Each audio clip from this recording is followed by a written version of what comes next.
For the first part of this lecture, we'll be talking about the construct validity of surveys. We'll be largely focused on the types of questions that can be asked in such surveys and how to evaluate whether those questions are good or bad. So first off, a survey is a method of posing questions to people. It can be done either over the telephone, which is not that common anymore, even though it does happen a lot with at least political polls. It can be done through in-person interviews or through written questionnaires, or, which is most common nowadays, is administered via the internet. You'll also hear these called polls, and ultimately polls and surveys are interchangeable. You are, however, more likely to come across the term poll when you are dealing with some kind of political request for information or something about one's personal opinions. And this is oftentimes referred to as polling of opinions, but for the most part, both of these two, like I said, are interchangeable. Now, before we get into the meat of this lecture, I suppose, or I guess the broccoli if you're a vegetarian, is that while many people do have this bias towards surveys in the sense that they're not as accurate as the information we can get from other types of sort of information acquisition methods like conducting experiments, it is important to note that surveys are able to provide support for all types of claims that we have talked about so far. So for frequency claims, for association claims, and even for causal claims. One can design and run entire experiments that are ultimately administered via surveys. It's just oftentimes there are conditions to the surveys that are administered to individuals. Further, the fact that it is a survey that is administered with people responding and giving answers in a self-report fashion does not directly impact construct validity. It is largely about how the surveys themselves are designed, and especially the questions within them, that has a strong impact on construct validity, which, just remember, is how accurately a tool or measure is able to measure what it is trying to measure. Now, some of the common question types that you are likely to see in a survey fall in these four categories. The first being open-ended questions, and these are questions that allow respondents to answer really in any way they like. One can change how much space is offered to individuals. For example, one interesting phenomena that seems to show up over and over is when using open-ended questions, if you have larger text boxes, so space in which you can fill your responses, a larger response box will actually encourage people to write much more than a smaller response box. But both of those ultimately fall in open-ended questions. Now, it's also important to note here that you will see these used much more in certain domains of psychological research than in others. And there is an advantage to them in that you are able to really get a lot of interesting information, but it should also be remembered that these are quite difficult to analyze effectively. Whereas the other three can easily be quantified, meaning moved over to numbers or quantitative scales, which then are readily applicable, I guess. Well, you can perform statistical tests on them easily, whereas with open-ended questions, not so much. Forced choice questions are something that come up a lot. One of the most common of these is just when you're asking if someone is 18 years of age or not. And so you would ask them this and they can respond, yes, I am, or no, I am not. That would be a forced choice question, such that it is a question that has only a very specific set of options from which you can select.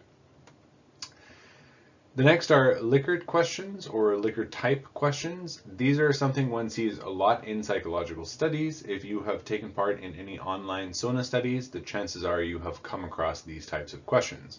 And these are questions that often have multiple different statements presented in them, and you are able then to select via oftentimes little bubble response boxes whether you agree or not on some spectrum. So oftentimes you will see it going from strongly agree to neither agree nor disagree to disagree and then strongly disagree. And sometimes you'll have even more response sets going from as many as 9 or 11. But if you tend to go beyond that, one actually starts to see problems in the way people respond and are able to divvy up the differences between those forms of agreement. And you'll see what is oftentimes referred to as chunking, where people will just pick responses in certain regions of where they can respond, but the nuance is slowly lost. And so a lot of benefit is actually not reaped from having too many sort of gradations along this. Now you will also see questions that have almost exactly the same pattern, but they're not labeled with agree, disagree. They have other anchor marks. And if they are in the same graded fashion, they are called then Likert type questions, because when Likert originally designed this type of question, it was purely for measuring agreement with certain types of statements. Now, a similar type of question, which are used but less so nowadays than Likert style questions, are semantic differential questions. And these again have questions more oftentimes than direct statements, and your responses are anchored between two different adjectives for the most part. And these can now change specific to the type of question. And you can look in your textbook for some specific examples. But again, oftentimes what you are doing is responding between some ways of describing individuals. So if you were asked to describe someone who just had their birthday at a corporate party and you have different response options, it could be anchored between they were the joy of the party and they were as dour as a rain shower. And you can pick somewhere in between these to accurately represent that individual whose birthday it was. Even though I hope someone who's having a birthday is not labeled as a dour individual. But hey, such is life. Now, for much of the next several slides, we will be talking about questions that are not so great, or specifically questions that can compromise construct validity. So the first of these that is discussed are leading questions. And these are any type of question in a survey that are problematic because they encourage one type of response over other types of responses. And the reason that these weaken construct validity is because if you're biasing the way people respond just with the way in which a question is designed, you're not actually measuring what you're hoping that question is asking, but rather now you're at least dirtying your data with cognitive biases that are cropping up because of how those words are, the questions, are constructed. Now, before we get into this example, it should be remembered, noted, that these questions aren't always created on purpose. There are many times, especially in today's world where so much biased information exists, that people will purposefully develop leading questions. But that being said, and in some ways the more insidious, is that just the manner in which we think about the world and formulate the questions we want to ask, especially about things that we have already been thinking about, the very nature of how we tend to believe or think about or have our own opinions will bias the way in which we ask questions. In fact, if you wanted to do sort of a little demonstration for yourselves, is get a bunch of peers and give a topic and have everybody come up with really a question to ask about that topic. And you'll notice that people will ask those questions in different ways. And this is just because of how they happen to be thinking about that information. Many people who go into this professionally receive training on how to come up with good questions that won't strongly bias individuals. So this example comes directly from your textbook. You can look it up in the chapter itself. And so you have three different questions here that are asking about voter ID laws. Voter ID laws are oftentimes associated with requiring people to show identification when they are voting. Actually, people are talking about this right now. Well, it's been talked about for a long time, and it continues to be something we talk about. And I'm not going to get into the politics of it. But looking at these three questions here, so it starts off with, what is your opinion? Do you strongly favor, mostly oppose, or strongly oppose voter ID laws? So you would state how your agreement was, or in this case, what your favor was, and just sort of throwback to previously. So this would be a Likert type question, not a Likert question because we're not asking about agreement. In this case, about 79% of respondents said that they were in favor of voter ID laws. Now, moving on to the second question, technically speaking, this is asking the same question, but here you have a little bit of a preamble. So opponents of voter ID laws argue that they will prevent people who are eligible to vote from voting. Now, what is your opinion? Do you strongly favor, mostly favor, blah, blah, blah. And you can see that there is a 10% drop in people who favor voter ID laws just by having this additional statement, moving from 79% in agreement down to 69%. The third question is again ultimately the same question, just with even more of a preamble. So opponents of voter ID laws argue that they will prevent people who are eligible to vote from voting, and that the laws will affect African American voters especially hard. What is your opinion? Do you favor blah, blah, blah? And you can see that those in favor drops even more, down to 61%. And while in percentages that might not seem like a huge difference, if I was to calculate how many adults living in the continental United States forms that difference between 79% and 61%, that is approximately 42 million individuals, which is a drastic change of how many people supposedly are in favor or not of these laws. You can see how this is a problem, especially in terms of construct validity, because this difference that we're seeing doesn't seem to have anything actually to do with people's support or lack thereof to voter ID laws, but rather is driven almost entirely by the way in which this question is asked, which will ultimately bias individuals. And it can bias individuals in multiple ways. Either this is providing arguments that they can then use to justify their point of view, or it is giving an insight into what the respondents believe is the experimenter or questioner's ideology or their innate opinion. And so in order to give opinions that are in line with those who are asking questions, we will then modulate. This is another problem with leading questions. And we will talk a little bit more about how it is that actually people tune their responses to the questions and those around them. Now, another type of problematic question are called double-barreled questions, and these are any type of questions that ultimately have two questions presented as a single question. And the reason that these violate or reduce construct validity, is that you don't actually know which question respondents are actually responding to, and maybe you're just hoping that they're responding to both, but that ultimately is an unknown. So here's somewhat of a flippant example, but if you were to ask people, do you think human-centered climate change is one of the most pressing issues of our times, and that people's pets should be euthanized to help address this problem? And then you could respond either yes, no, or maybe.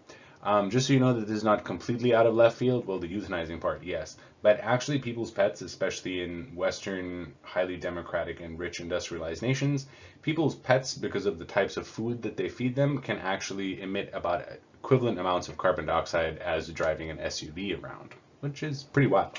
But anyway, so if I was to say yes here, what am I saying yes to? Am I saying yes to the fact that I think climate change is an unbelievably pressing issue, or that I think pets should be euthanized? And if I become really averse to this idea of euthanization of pets, which most people would be, and answer no, am I also saying that climate change is not a serious problem? And whenever you have these types of questions, it leads to problems because you don't know what the respondent is actually responding to. And while it seems like a glaring and obvious thing to avoid, you would be surprised at how common these end up slipping into questionnaires and surveys. To address this, the easiest way is to just split the question into two separate questions and just ask both. The next type of sort of problematic question that comes up are negatively worded questions. And so these are just any type of question that are asked with any form of negation or in reverse to a direct form of asking. Now, when questions become too complicated, which is something that does tend to happen with negatively worded questions, because from a cognitive standpoint, negation is more difficult to deal with than just direct, straightforward statements. And when you are making your questions more complicated, this is again a problem for construct validity, because now differences in response sets could either be attributable to different opinions about the question itself, or to different abilities in focus or attention or problem solving. And which one are you ultimately then measuring? So if all the questions are needlessly difficult, it could just be that you're measuring attention instead of people's opinions. Now, there is a more subtle problem actually that arises with negatively worded questions as well.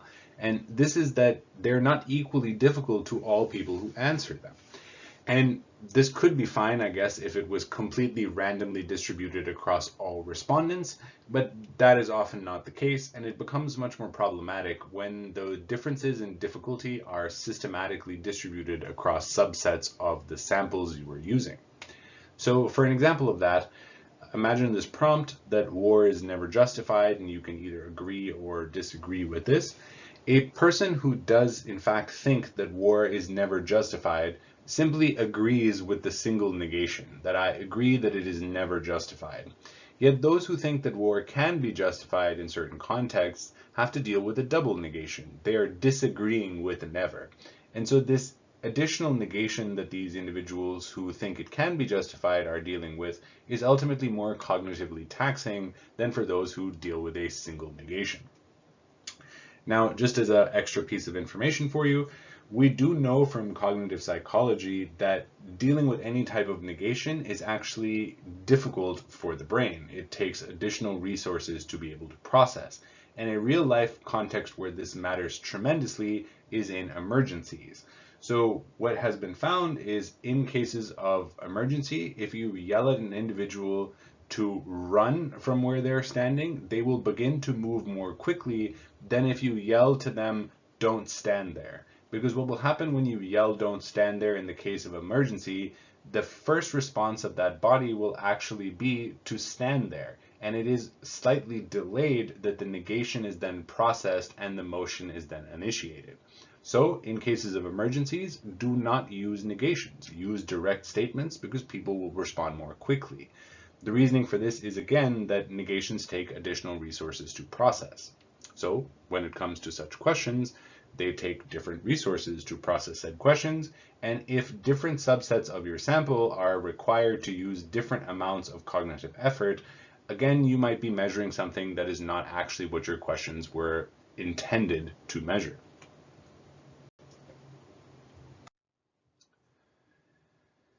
Now, another thing that matters a lot is the order of questions, and I guess the order of measures as well, but we'll focus first on of questions. Now,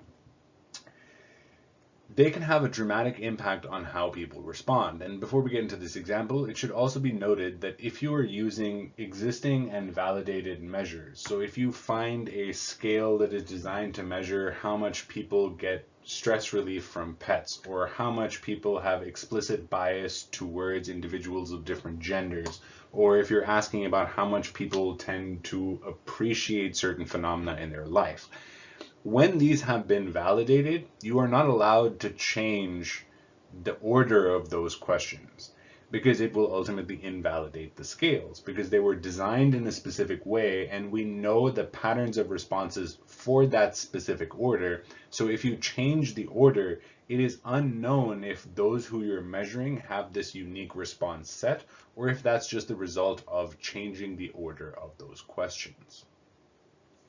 Now you can again find these statements in your textbook and you can look up the actual paper if you want for the specific statistics. But here what they're doing is they're examining how much people were in favor of affirmative action for both women and for racial minorities. And they asked two different groups of individuals these two questions, but in different order. So they asked half of the individuals whether they favored affirmative action for women before asking about whether they favored it for racial minorities. And for the other half of individuals, they asked it in the reverse, where they asked if people opposed or favored affirmative action for racial minorities, and then asked if people favored or opposed affirmative action for women. So when they were looking specifically at those who supported affirmative action for women, so the first question of the first set or the second set in the next one, they found that in the first pair, so when it was asked about support or opposing affirmative action for women before minorities, they found that 63% of people supported this, while only 57% of people supported this when asked about minorities first. Again, while this might seem like a small percentage difference, this was in fact a significant difference. For those of you who are interested, the type of statistical test you would do in such a case would be a chi-square. Now, looking at it for racial minorities, you see that when asked about minorities first, so the second pairing, that only 50% of people supported affirmative action for minorities. But when asked about racial minorities second, this jumped up all the way to 57% of people supporting it for racial minorities. Now, you can read the discussion. There are several different reasons why they believe that these differences arise, but largely in this context, what I hope you take away from this is even though you ask questions that are identical in every way, but the order in which you ask them is different, can have a dramatic impact on the way that people will respond. Now, this is something that comes up also when you're doing any type of either study or experimental design, because not only is this true for individual questions and the order in which they're presented, but this is also true for the type of questions or measures you use, or even the types of conditions you would use in actual full-blown experiments, because these will have a tremendous impact on how people respond. For example, in some of my own personal research, we have found, and we don't really have an explanation for why, that if you ask a bunch of questions that have people focus on groups and cooperation and competition, if you ask that before a bunch of prejudice measures versus if you ask it at the end of a bunch of prejudice measures, this actually impacts how people respond on those prejudice measures themselves. And all that's different is when they're talking or responding about how cooperative and competitive they are. We see the same type of thing in cognitive experiments, and so you will oftentimes hear this addressed via something called counterbalancing, which we will talk about in several weeks. And that's just a matter of you present different orders to different individuals to be able to account for that phenomenon. That is ideally how we tend to deal with this, especially when it comes to blocks or measures, but it can be also of the order of questions when we're designing surveys or measures, where you present it in several different formats. Now, it can be very expensive to try and use every permutation of a question set, because as soon as you have, more than, let's say, 10 questions, well, heck, more than like 3 or 4 questions really, the number of possible combinations becomes quite large, and to have a statistically powered sample in each of them becomes expensive really, really quickly. So what people will oftentimes do is they will use maybe 2 or 3 different orders, and then they will compare across those orders to see if in fact there are any differences. If there are differences, they will then begin to explore why those differences are arising, and if there are none, they will pick one format and just tend to use that. Now, here is something that comes up, especially with longer surveys or questionnaires, or if people are tired, I suppose. And it's not so much about the questions themselves, but the way in which people are responding. And so these are now oftentimes referred to as response sets, which are shortcuts or heuristics that respondents use to answer a long series of questions. Now, what tends to happen here is that people just get into a pattern of selecting a series of bubbles. One of the most common is just to answer yes or strongly agree all the way down, or just one over from that, but just filling out a row of bubbles. It's kind of like if you were taking a multiple choice exam and you just answered B all the way down. The phenomena for saying this in a positive light, which actually happens quite often, is acquiescence. And here, just again, like I said, people are clicking or selecting agree all the way down without actually paying attention to what the questions themselves are. Fence sitting is very similar, but instead of agreeing to everything, one is just selecting kind of the middle ground of all the possible questions.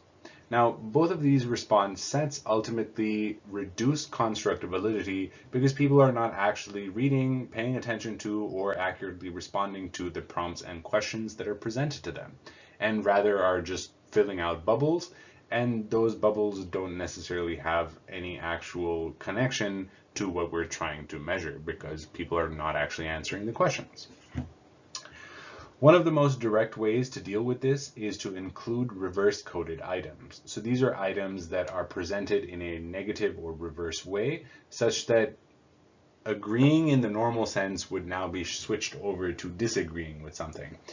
Now, I guess you could say, to use the example of war that we had earlier, it could be, you know, like war is never justified, and people could just be like agree, agree, agree. And so you might also then think about asking it in terms of the other way of like war is always justified. And there, if you wanted to say that that's not true, you would have to strongly disagree now. And so when you have reverse coded items, what you can then look at is if everybody or if individuals are kind of responding just all the way down, it will lower internal reliability, which is measured with Cronbach's alpha. Talked about that in the last set of lectures. It is a way to evaluate the response quality and can be used to remove respondents' data from a survey set, because then one has evidence that they're not actually responding in a meaningful manner. Another thing that comes up, though this is specific to fence sitting, is to remove the middle ground option. So you've probably seen this in agree, disagree, Likert style questions, where the neither agree nor disagree has been removed. And so you can either strongly agree, kind of disagree, or strongly disagree. And it can be great to get fence sitting out of the way because now you have to choose an opinion. But what happens when people actually either don't have an opinion or don't strongly feel one way or the other about whatever it is they're being queried about? And this can oftentimes lead to people feeling frustrated or not accurately included in the questionnaire set that you're providing to them. And that anxiety or anxiousness or frustration can lead into biases of how they will then answer their problems. So not only is that troubling, but also the use of reverse coded items or negative worded items, as mentioned previously, can change the cognitive impact of those questions themselves. And so no way of addressing this is ultimately perfect.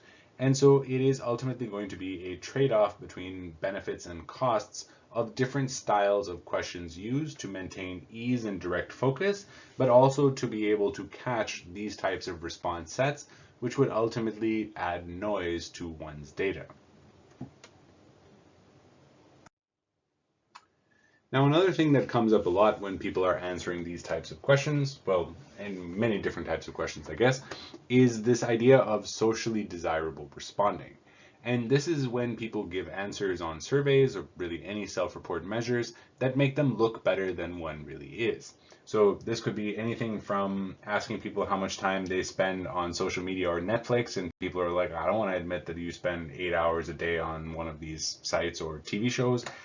Or it could be anything, more serious, of asking people about how prejudiced they are towards a certain group.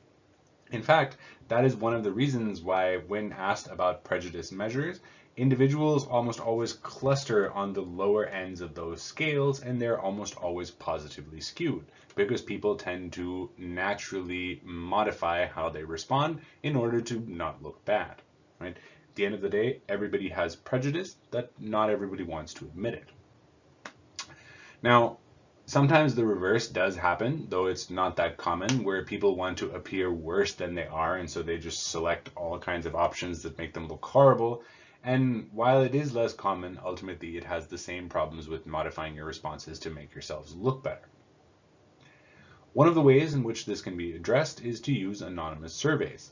And a lot of modern surveys that get put out are actually anonymous, so this is kind of automatically done nowadays in many cases, though not all cases. But it should be noted that there is a cost to using anonymous surveys as well. It has been well documented that in anonymous surveys, people devote less focus and attention to responding, and it actually reduces the quality of information that you're getting. In many ways, this is because people believe that they're not going to be held accountable, which I guess they're not because it's anonymous. And as soon as you remove that accountability, people are no longer as vested in accurately responding to these types of questions. In fact, we see this type of pattern emerge, not just in any type of surveys and questions, but you see this sort of fast and loose play style begin to happen as soon as you take accountability away from anything from self-report measures all the way to the banking industry, let's say. Another way that people have come up with to deal with this is there is actually a special question set or measure that is designed specifically to address how likely people are to engage in this type of responding. And it is called the Balanced Inventory of Desirable Responding. There is, I believe, both a 60 item and a 20 item version available. And basically this asks a series of questions that it would be really, really hard to answer in a whole consistent way because you could not agree to everything. It just would be exceedingly unlikely that you have an individual who believes all of the different styles of things that are presented in that question. And so people who are agreeing overall with that entire question set are likely making themselves look better than they actually are, because ultimately no human is perfect with well-balanced skills in every domain. Now, another way that people deal with this in more modern times, I guess, is, well, really ever since we've had computers. Well, no, since we've had readily available computers that we can easily use in psychological experiments. There are implicit association tests. And an implicit association test ultimately just seeks to quantify the internal associations that we have in our brains, and this is oftentimes referred to as our unconscious biases. The way these implicit association tests, or IATs, work is that they will present two classes of things. One will be positive and negative words that you will be sorting into positive and negative categories, and then they will present an additional type of thing. That could be, let's say, European American and African American faces. It could be healthy food and junk food. It could be people from Syria and people from Pakistan. It could be whatever you wanted to put in there to contrast. And those are then also sorted into two categories. And what is happening now is the pairing of categories is constantly being shifted as one is moving through this process.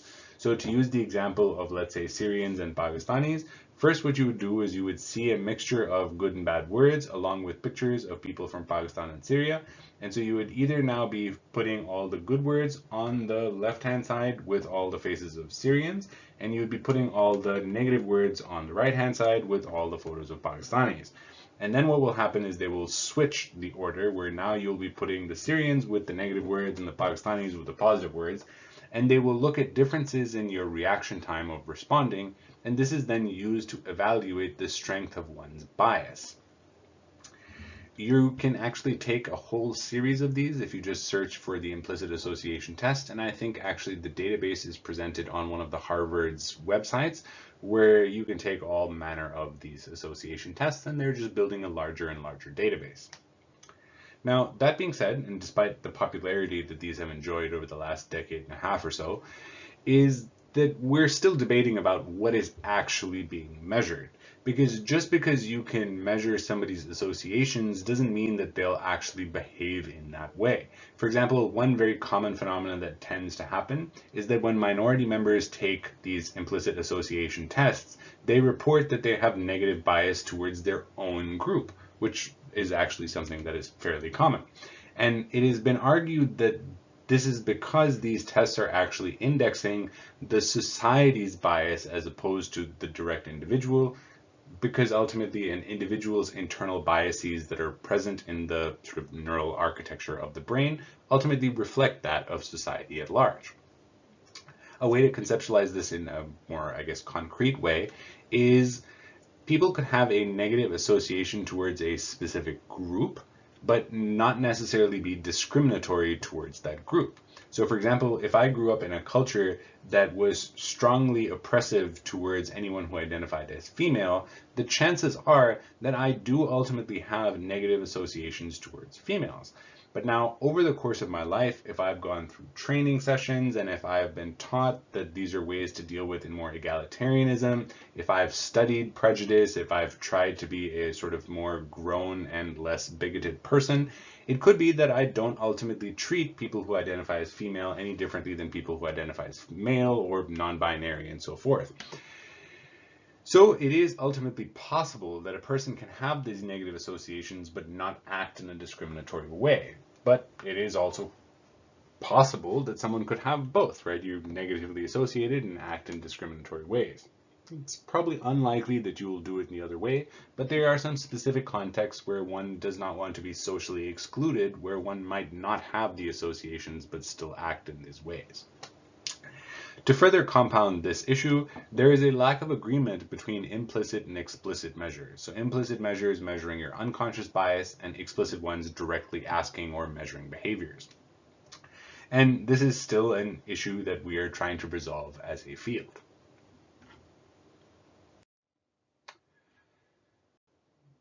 Another matter that comes up a lot that we tend to have to think about is how people are able to introspect on the reasons for why they do the things that they do, why they think the things that they think, and why they feel the things that they feel.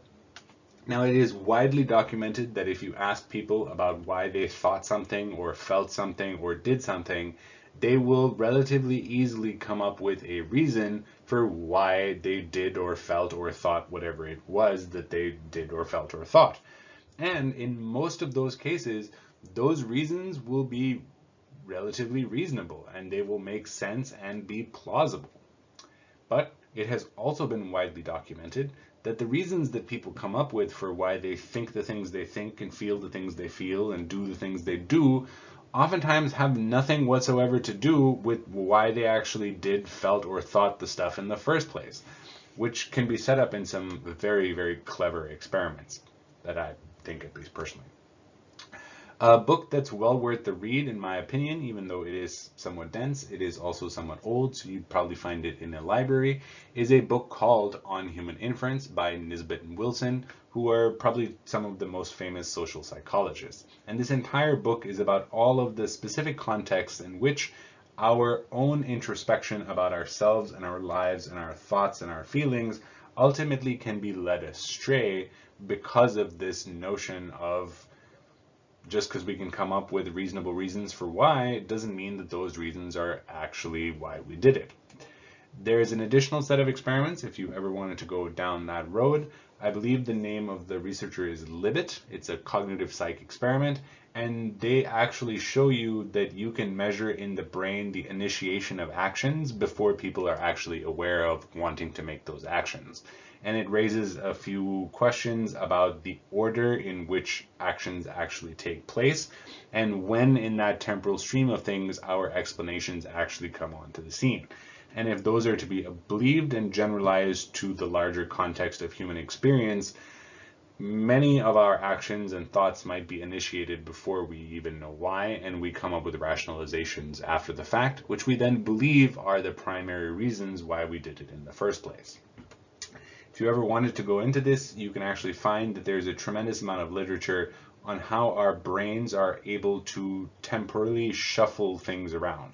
By that I just mean that it can shift the order and sequence of events from its memory to make more logical sense, even if that's not actually how they took place in the past.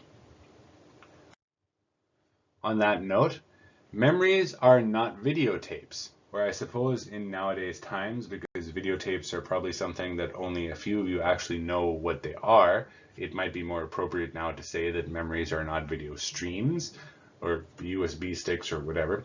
But another widely documented phenomena is that our memory systems are not like high fidelity recordings. Just because our memories might seem vivid and clear does not actually mean that that's how something actually happened in the past.